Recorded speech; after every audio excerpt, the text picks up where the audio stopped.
2 bar, is it 2.5? Yeah, I think it's the same.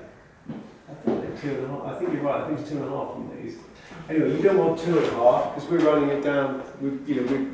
Because we don't want that much pressure in. Because the more pre-charge pressure you have in the system, to one extent it increases. There's advantages to doing that, and some manufacturers do too, because it increases the boiling point.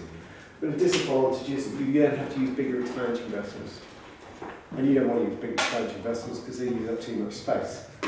So there are, if you're using one of these small evacuated tube collectors, the ones that you see with the kind of mirrors on the back, most of those need to use an expansion vessel that's about this big. So they'd be a disaster. No one ever puts them in, and they're totally unreliable. So okay, so you put this in. You've reduced the pressure on this to 1.4 bar. Is that what you're setting them to? No, we haven't. We're setting between 2 and 2.5. These. Okay. 1.4 then, yeah? 1.4, it's just not put in here, it's just check. I know Because again, we were 2 bar, we were setting them. we were saying 2 bar max, 2 bar, max. pressure to as well. Just see where it comes flying up.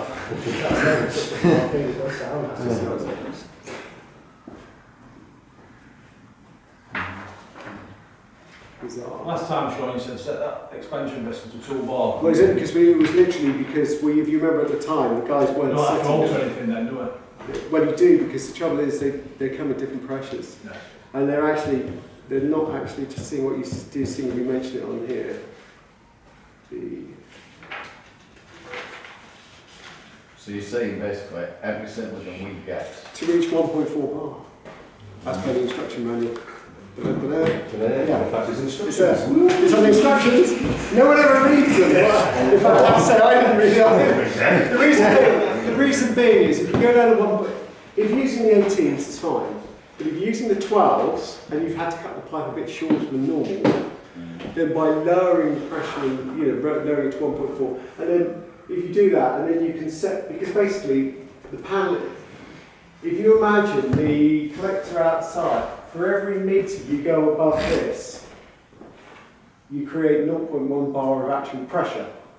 So if you were to put that panel 10 metres higher than that, and just fill the system up, you'd read no pressure at the top of the 10 metres, and down here you'd read 1 bar, because you create 0.1 bar, that's the actual pressure of just lifting it up. Isn't that why we're always making sure they're lower than the gauge? We are, absolutely. So we know. the lads don't do anything. But we're only, generally speaking, yours are only going to be, what pressure are you setting the system up when you finish? 1.5 bar? 2. Two, that's Okay, good. well you're matching them both up, that's fine. But what I would suggest to you going forwards, if you just for the sake of, if you, instead of doing 2 on both, do 1.4 on this one and 1.5 on the system when you've filled it. And that way round, it makes it less critical if, for example, the height of a panel relative to this, unless this is going downstairs, then that might change a little, but even then. The reason why you have the expansion vessel slightly less than the system pressure is so that there's always a bit of fluid in the expansion vessel. It just means that if this thing flashes, if it boils the system and the steam does somehow manage to get down here, it won't melt the inside of the expansion vessel. And all the while we're just trying to stop. The idea is you're going to put these things in and you're never going to need to go back to them ever. Although the cylinder does say it needs an annual service, and the customers probably want a service plan. Why not? But you don't want to actually have to go and repair them. So because the idea is to put them in and not have to repair them. Now to give you an idea,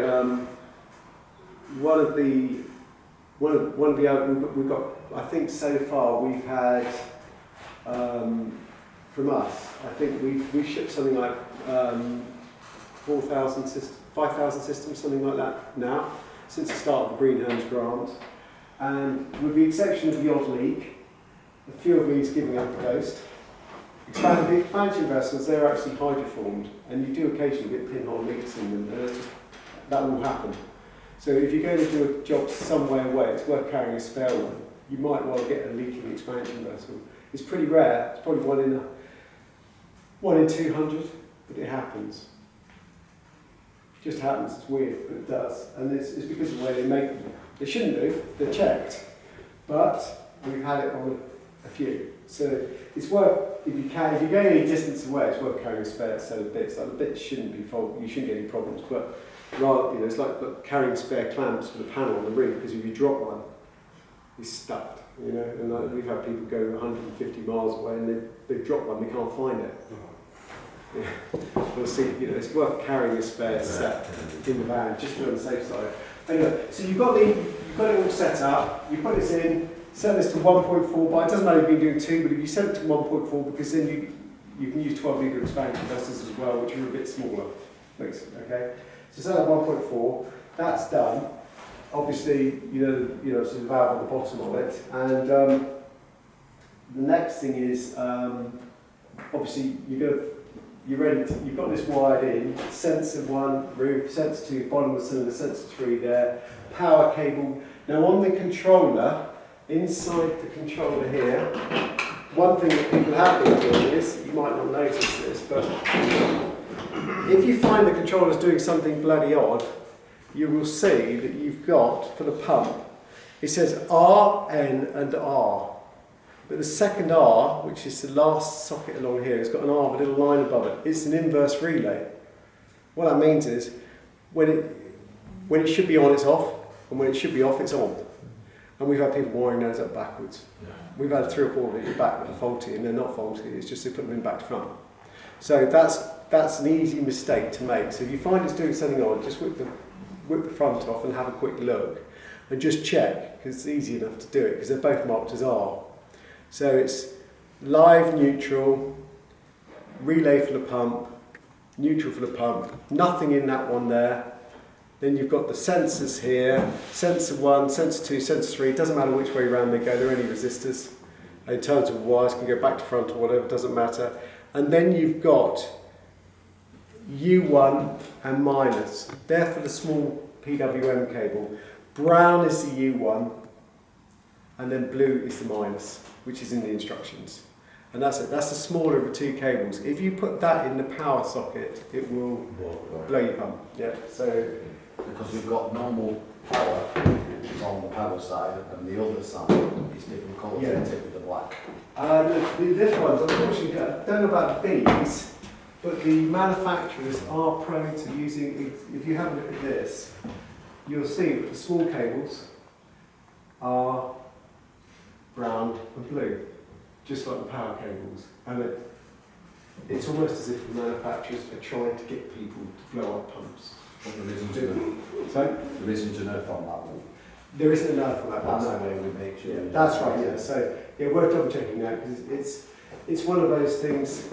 You've had to be fixing a wire anyway, aren't you? So you better tell them to fix some wire. You should be, but the really weird thing is, we've had people who are really good, who do this all the time, and put in loads, and they've just had a brainstorm, and they phone up and say, plug in the pump, just put it back to front.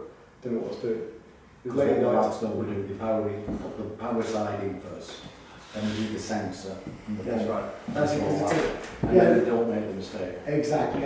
You'll see, the power cable is marked 230 volts actually on it, but honestly, people do get it wrong. It's bizarre, but they do. Don't ask me why, but it does Common happen. sense isn't common, that's why. It's really rare, it does happen. Okay, so then the next thing you've got is, so this thing's, we'll go through setting up the controller. I've got one wired up here. But first of all, you've got to fill the system up. So you've got your filling pump here, and which mix up your glycol as soon as you arrive. It's really important before you start the job mixed up, because what happens is, when it's 1 part glycol, 2 parts water. If you don't do it when you arrive, you get loads of tiny micro bubbles in it, and it looks misty. But if you give it 3 or 4 hours, it's completely clear. Otherwise, all you're doing is filling the system up there, and then you've got to get it out again. It takes you longer. Yeah. Okay? So once you've done that, then the next thing you can do, I don't know if you've been doing it where you take the expansion vessel off when you fill it. Because that makes life quite easy actually, if you can. So, okay, so on here. Right. These are a bit of a pain because you probably noticed that the fittings on the end of there catch the foam. Have you noticed that? Not if you use a very dogs, you start it by finger and keep going, you choose going through it, so it's not. Right. Bastardize it. Bastardize it. Make it fit. Make it fit. It's easy to like me brute force. Listen, you've been critical.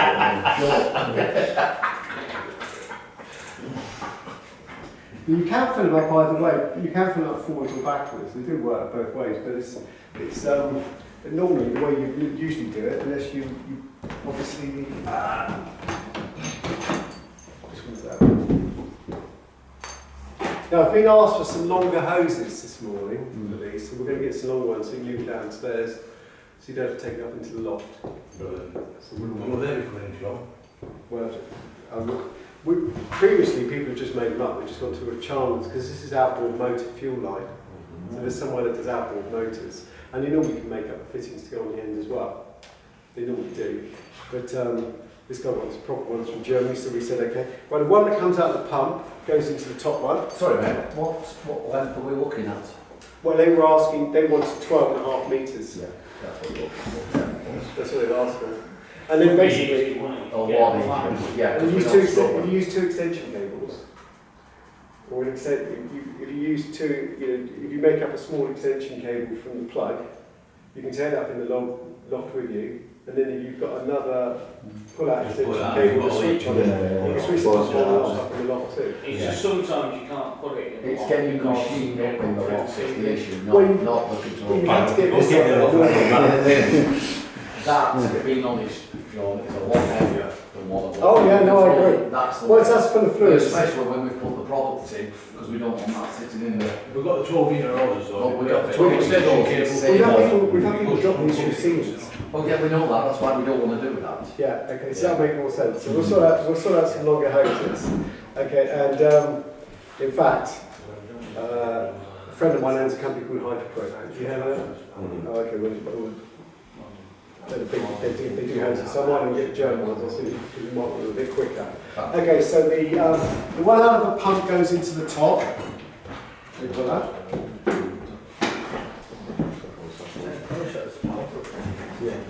It's actually the same, yeah. Same Someone's cut these back. Yeah, I've been in here, yeah. I've had to do the Brembo. I might have